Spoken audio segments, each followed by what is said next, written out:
I'm here with Doug Nelson. We're talking about the challenges of working remotely.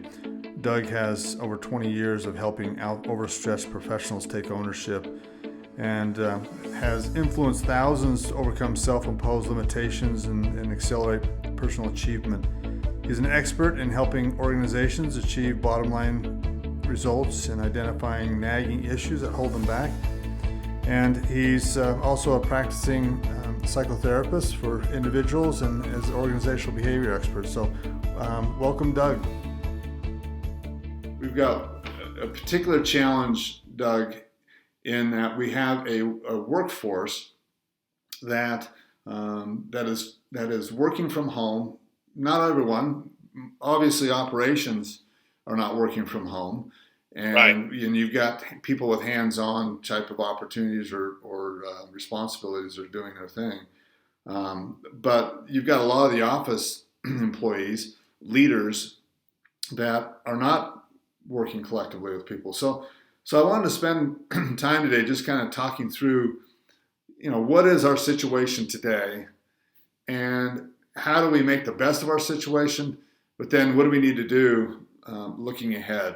So anyway, by that way of introduction, just what do you think, just from what you've seen in your working with different businesses and organizations and people, what do you see just kind of in some highlights right now in your world? Yeah. Scott, number one, it's been an honor to be working with you all these years, even though we go, wow, but it's been so much fun because it's an adventure. I mean, and I think that the key thing is we want leaders to fall in love with leading again. This has been brutal on leadership, on employees, on organizations. And so the idea here is the organizations that understand, the gravity of the situation. Clearly, this is monumental, what we've experienced. But one of the big things that we really want to help an organization understand is that there will be tremendous opportunities to be seized, to be had by those who continue to move forward based on their core values, based on taking care of people. I think the biggest thing that I see that will separate those who will excel is simply going to boil down to the level of leadership.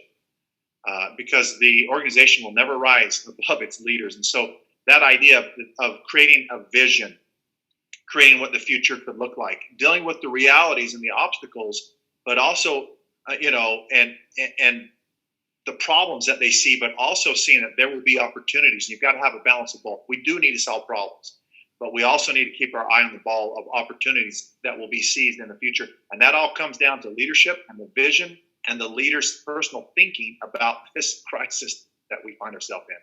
Yeah, I find myself thinking, are we just basically settling as organizations or as businesses? I mean, I know as a customer when I go in and I work with different organizations, everything seems to be surrounded under the almost an excuse of, well, because of COVID. Yeah. And I long hold times trying to get in contact with somebody, or stores being closed down that you usually are able to go in and do what you need to do, but then the stores are closed down while a lot of stores around them are open. And so you wonder, why are they closed and nobody else is open? You also have this declining productivity around, we got to get things done today with our current situation and trying to helping meet our objectives and our key indicators, but at the same time, the development of our people in the future is almost taking a back seat. How do you develop new hires? How do you develop people with future skills that are going to be needed to grow productivity, to increase your business, increase your services, improve in the future with the limited contact we have today? So that's a future issue I see. I also see the idea that people are starting to accept that this is kind of how things are going to be, and they start making adjustments around their lifestyle. I like it at home. I don't want to go back to work.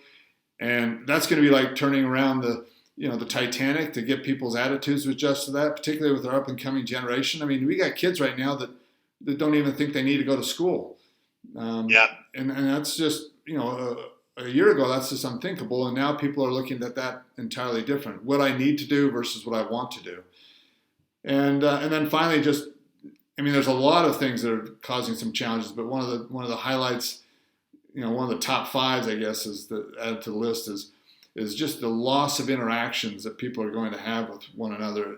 Our overall ability to collaborate, our overall ability to learn from each other, to develop friendships and maintain friendships, and just to have the interpersonal skills and develop those skills necessary in order for you to have success. We're going to lose that.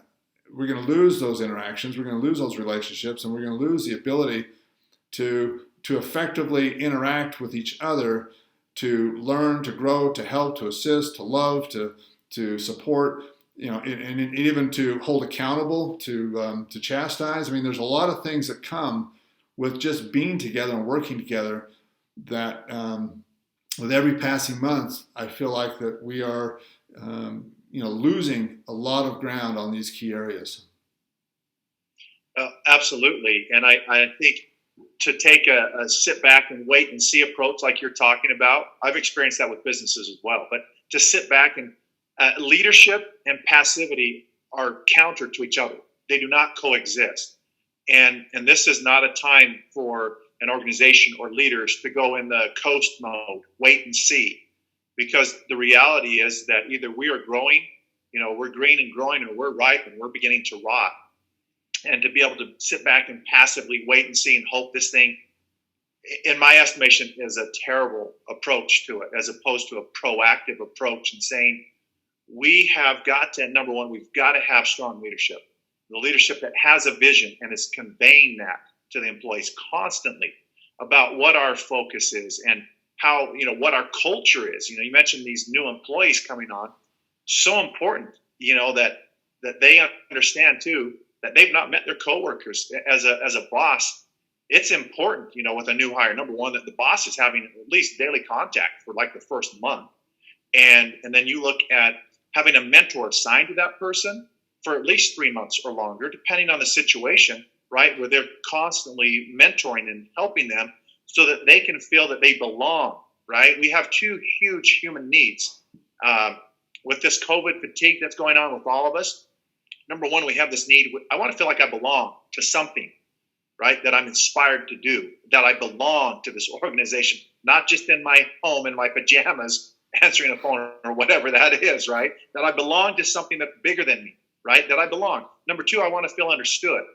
And I want to be in a culture where it's safe. We talk about we want to build trust. Well, there's a layer below that. We won't build trust until a person feels safe to be vulnerable. And as a leader, you've got to create that so that people feel that they belong, that they feel safe to be able to bring up problems. Because the bottom line is, as a leader right now, particularly with what's going on in the world with the pandemic, if my employees are not coming to me with issues, you're in trouble as a leader. Because if you're not aware of what's going on, it's going to come back and bite you at some point. So again, that idea of creating a culture as a leader, not a time to coast. What can we do where we're having team huddles or hot spots where we're taking people from different departments perhaps, or even within our team, and we are asking them, hey, need your input. What's going well? What's not? What can we do to improve? Even as a leader, how can I help improve your job right now? So several different things, those are just a few ideas of, again, passivity and leadership do not go together. They're diametrically opposed, and we've got to take an active stance. And that's a great point. And I thought of, who are leaders in an organization? And sometimes the leaders, they're not the ones with the title. They're a coworker who may even be a peer that is very effective in doing something, and you look up to that person, or you follow that person around the workplace, and you kind of observe what they do, and you see, that's a better way of doing things, and so I'm gonna maybe try a different approach because their approach is more effective and provides me with an opportunity to have success. I mean, leaders are all throughout the organization at all different levels, and so we have this formal relationship that takes place between a leader and a manager and the employee, where they have a weekly call, and they kind of go through a very strict set of talking points, and they get feedback on what they're doing, what their performance objectives are, and how they're performing on those objectives. And those are those formal manager-employee relationships.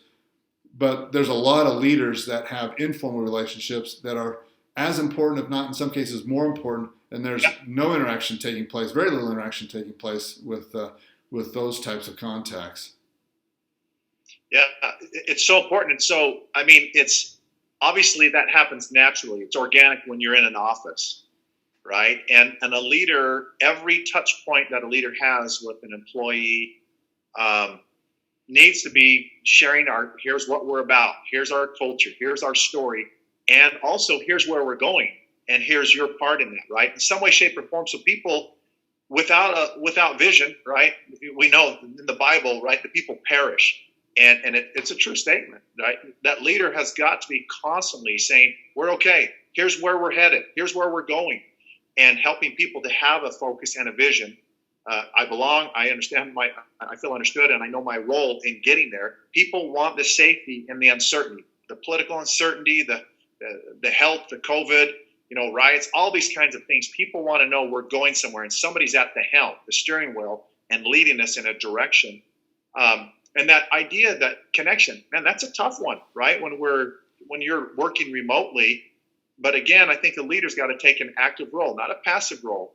And number one, them reaching out just to follow up, even a simple idea. I mean, you're one of a multitude of ideas, but even as you begin a team meeting, you're talking about a team meeting, for the importance of, hey, we're going to start this team meeting off. You have 45 seconds to answer this question, right? Whatever random question. Obviously, if somebody doesn't want to, they opt out. But it's just, there are so many fun things that we can do to help it stimulate some of that interaction with people. And it can be just kind of a, what's your favorite movie, or what's the most exciting thing that you've done in the past month? Or, I mean, and those are just some simple examples, but things to get people to connect a little bit, right? Another part is, I've got a little tool. It's just a very simple tool, but it's a Culture 365. And it says, hey, listen, just because we're in pandemic mode, working from home mode, we continue to build and learn in the organization. So meaning there would be a principle of the month that or a value that we are going to highlight that creates our culture. So there's 12 of them. There might be a book that we give everyone, a copy of the book. And at the beginning of our staff meeting, we will discuss that for 15 minutes, where we're teaching people, we're engaging their brains. It has a whole theme around it. And to create traditions around that, that where we are growing, we're not just in that wait and see. We're actively inputting in the mind, and we're creating traditions so that people have things to also look forward to. That's one of the greatest things. You think about like Christmas, probably 80% of Christmas is just the anticipation of it, right? I mean, we're anticipating. Well, we need our people to anticipate good things in the midst of craziness at times. So again, the importance to think, and how can we do this? Yeah, and so I think with what we have today, I mean, obviously when we started off with this almost a year ago, we thought it was going to be, maybe a month or two. We didn't anticipate it being lasting a year. And we don't even know when it's going to end. I mean, we think it's going to end here soon because of the vaccine and what have you, but it hasn't ended yet. And so when is it going to end? And then what happens with pandemic 2?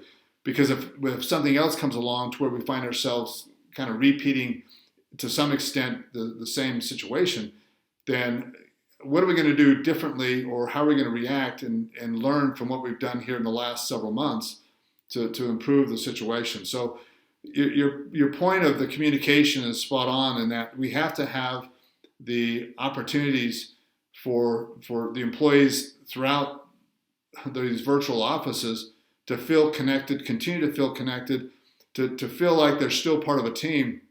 Because what they're losing out on is they're losing out on the aspect of, I'm working around 10 different other people. We're working through challenges, and we encourage each other. We're moving along together. If I lag behind, I got other people to help pick up the slack. And if they're lagging behind, I pick up the slack. And we just kind of work together and overcoming whatever discouragement we might face. But if we're alone, we look around and we don't have that. So we have to, as organizations, we have to figure out a way to continue this idea that we're still together, we're still working towards the same goals, we're still available to help each other. But I think we also need to start setting the stage for this is temporary. We're not going to do this forever. We are going to start working towards coming back and start setting the mindset that that we're going to be working together in the office. I'm going to have to prepare to come back in the office. The staying at home is not something that I'm going to be able to do, for the rest of my career, unless I choose to go somewhere else. But if we don't start setting some groundwork for that, then then the expectations are going to get more and more set in. Yeah, and I think you're absolutely right. Where as a leader, you're setting that vision for them constantly, right? It's not, oh, hey, guess what? Next week we're coming back in the office. Woo! You're going to have explosions, right? I mean, you are talking about this constantly. Hey, so when we transition back, and who knows what the future? Every company, organization is going to be a little different. A lot of folks are thinking, hey, we're probably going to see a little bit of a hybrid model. Organizations that thought there's no way that they could go, to a home base. I mean, they found out they can. And so it'll be interesting, but I think as a leader, you've got to keep that vision out in front of people constantly. And, the importance, right, that helping, I think, again, it starts at the top. The leaders have got to have a clear vision, right? It's their thinking. Our thinking is going to make it so, right? Wherever we head, and to be able to have that clear vision. Because I really like to, working with organizations, right, that they're feeling stuck. The future is uncertain.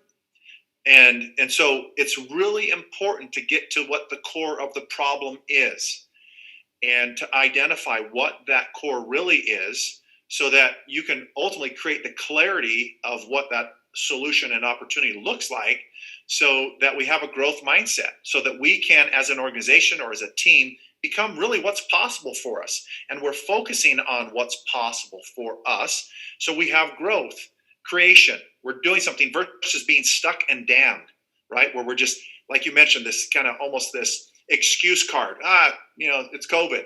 It's like, no, that's a reality. But that's not a reason to continue to have that idea of, okay, people, here's where we're headed, because we have a growth mindset. We want to create in the midst of this. Real quick, like Viktor Frankl, one of my heroes. Here he is. He's in a death camp, World War II. He wrote the book Man's Search for Meaning about his experiences in the death camp. Now, granted, that's an extreme example, but I think the idea that ultimately he would tell you the thing that really helped him, among others, to stay and survive was his thinking in a crisis. We get to the core. We've got to understand our thinking is really going to either propel us or it's going to pull us back. And as a leader, it's critical to understand where where our thinking's taking us. Yeah, and I think the employees need to know more about, as a leader, how you feel about the separation.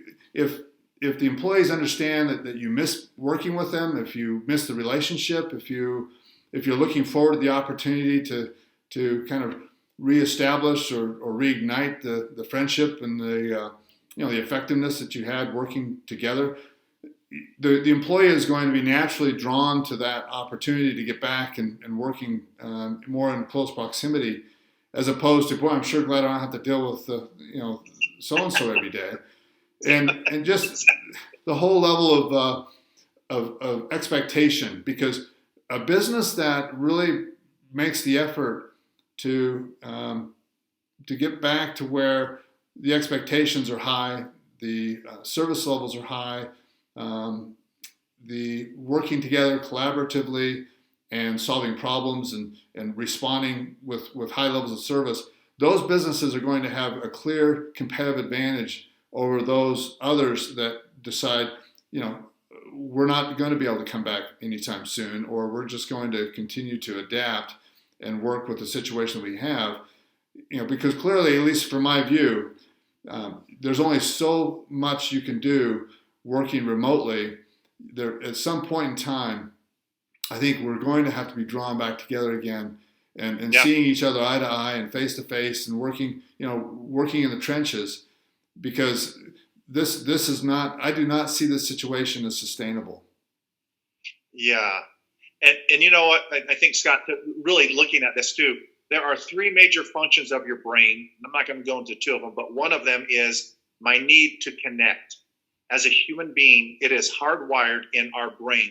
Now, granted, we have our significant others, our spouses, and family that obviously that's a survival mechanism. But guess what? As a group, we also have that need to connect. And it's not an option.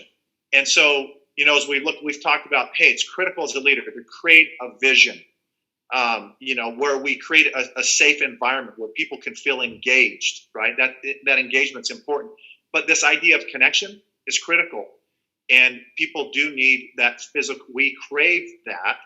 And it's hard over Zoom, right? Although it's kind of where we're at right now, but we can still create some connection over Zoom. But ultimately, I totally agree. Physiologically, we need other people in our world. We need a group that we work together with, and that we have a common vision. We're going in a common direction, right? Speaking a common language, saying that's where we're headed. Yeah.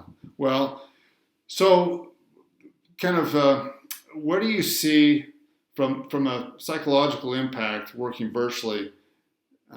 Where do you see people are right now in terms of their personal lives and your experience in dealing with individuals? What has this past year done to people?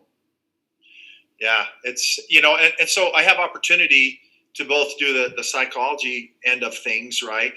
But I also do a lot of coaching with leadership teams and CEOs and VPs and that kind of thing. And so I've been able to see people psychologically, but also what's going on within the organizations, and it's been interesting. I think I mentioned a moment ago that COVID fatigue. I think people are worn out. I think they're kind of tired, and they, I never thought I would see, my son in junior high wanting to go to school, right? Because that was his arch enemy of school, and now he's like, I want to go to school, and that's been a real shift. I think, it's been wearing. I think people are tired, and I think, again, the importance that we've got to have a focus. And I think one of the big things is helping folks and leaders, hey, just for today, you know what, I'm going to find a way, key phrase there, just for today, I'm going to find a way to make a contribution, to make a difference. I'm going to find a way to grow. I'm going to find a way to innovate. And I tell organizations, right, it's important for us to have an experimental attitude right now. That gives us flexibility, because we've talked about today, vision and the importance of that. We've talked about the importance of connection, the importance of creating safety. Well, these all lead to this engagement and the importance of being able to be engaged. But I think also this idea of experimentation, an organization where we're trying things out. We don't necessarily know what the future is going to hold, but let's do an experiment with this for the next 30 days, the next 6 months, and let's reevaluate, right? Where we can get real-time data. It might be a week, it might be, but we have this flexibility as opposed to, no, this is set in stone now for the next 10 years. Here's where we're headed. Now that I think those days are gone, right? Now we do want to have a focus of where we're headed, but we've got to experiment and we've got to have this flexibility. I think it's really important too, as a leader, to get your people's input on this. Don't think that you have all the answers. Ask them, hey, here's 2 great questions that you can ask employees. Number one, hey, if you were running this organization right now, here's the situation. How would you deal with this? Involve them in the solutions. Involve them in seeing opportunities as best you can. Number 2 is simply asking them, how can I make your job better? How can I help you feel more joy or happiness on the job? Now, I'm not saying that, hey, it's a leader's job to be responsible for other people's happiness, but you want to do everything you possibly can to create a culture that is enjoyable. Because I don't know about in your world, but depression has never been a motivator for me. right? It's just not been, it's not what it used to be, right? Depression just does not motivate employees. So we want to contribute. Actually, yes, there's accountability. Yes, there's opportunities for improvement, and we need to do that with employees. But it's built on a foundation where we've got built in that bank account connection, right? We are connecting. And so it's not just communication. I know we talk a lot about communication, and communication is important, but we want connection as best that we can. That helps relieve anxiety within people, or this COVID fatigue. It's there, and I think it's just taking whatever anxieties or depression a person might have had, right, and amp them up. And I'm not talking about clinical. If you've got clinical anxiety or depression, get help, right? But I think everyone is just, there's just a level, right, where we feel out of control. We feel powerless. These are components. When I don't feel in control and I feel powerless, then I can kind of shift into a victim mentality. And living in a victim mentality is a scary place, and our mental health kind of like suffers. Yeah, and I think we're seeing that in some ways in our society. I mean, the polarization that has taken place. I mean, I can't think of any other time in my lifetime where I have seen such polarization between everything. You know, you've got those that are for this and those that are against it, and it is, you name it. It could be anything, and so we're going to have to, as organizations, deal with that in the workplace, because we've set the stage now for last year of creating all these reasons to polarize ourselves. And when we come back to the to working together and all the interpersonal development that's going to need to take place again, to help that, look, we're all different and we all have different views, we have different perspectives, and just because you believe this doesn't make you a bad person, and just because I believe that doesn't make me a better person. So that's going to be a big adjustment that I think the sooner organizations and leaders adapt to that and understand that, and start start working through that, then it's going to make it better as people do start coming together again to say, I'm okay being different. And I think it's good for different people to have different points of view and to discuss those points of views, as opposed to what's being portrayed now in the world of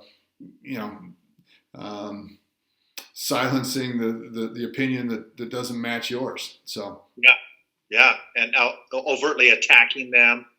I think, again, the leader doing their very best to create an environment and a culture of, giving the benefit of the doubt, allowing people, like you just said, to have different opportunities, but unity, right? We're here on our team. We are band together as one, and that's where we're headed. This is the goal, and I'm going to do everything I possibly can to help support you to get there.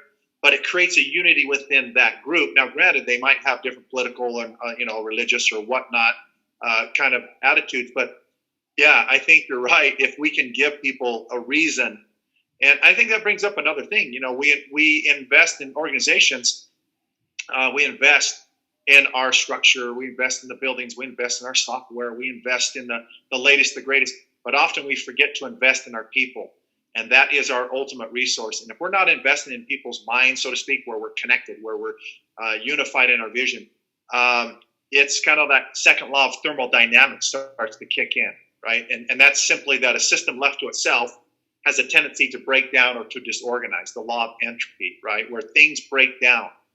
You better believe it. If you're not taking care of your mental health and your body, it's going to break down. If you don't put another log on the fire, it's going to go out. You don't change the oil in your car, you're going to seize the motor. And sometimes we just think that people just, hey, just keep moving forward, keep pushing. You've got to be able to also invest in them and renew them.